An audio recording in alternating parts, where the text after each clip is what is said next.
হে everyone, তো finally সেই দিনটা চলেই এসছে। আজ হচ্ছে আমার মামার বিয়ে। আর এইখানে দেখো সকাল সকাল আমি রেডি হয়ে গেছি, আর আমার লুক দেখে আমার ক্যামেরাম্যান আমাকে এই ফুলটা দিয়েছে। তো তারপরে দেখো আমার মা এখানে আলপনা দিয়ে নিচ্ছে, যে এখানে বিয়ের সমস্ত রিচুয়ালসগুলো হবে। তো এখানে প্রথমেই ব্রাহ্মণ মশাই বসে গেছে নান্নি মুখে শ্রাদ্ধ করতে। তো এটা আমাদেরই বিয়ের একটা নিয়ম, তো সেটাই হয়ে গেছে। আর এখানে দেখো বর খুব ব্যস্ত, আর এইখানে দেখো ক্যামেরাম্যানও চলে এসছে, আর আমার ভাই এখানে টোপর ধরে আছে, ওরও বিয়ে দিয়ে দেবো কিছুদিন পরে।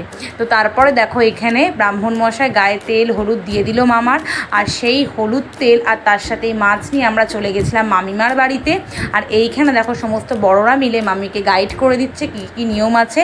তো মামি সেই রকম সব কিছু ফলো করে সমস্ত নিয়মগুলো করছে। দেখো তারপর আর কোনো সেইভাবে ভিডিও ক্লিপ নেওয়া হয়নি, একদম সন্ধেবেলার ক্লিপিংস দেখাচ্ছি তোমাদেরকে। এখানে প্রথমেই মামাকে আশীর্বাদ করে নিল মামার শাশুড়ি, আর এইখানে দেখো বিয়ে হয়ে গেল। আর আজকে আমার ফাইনাল লুকটা দেখে নাও তো।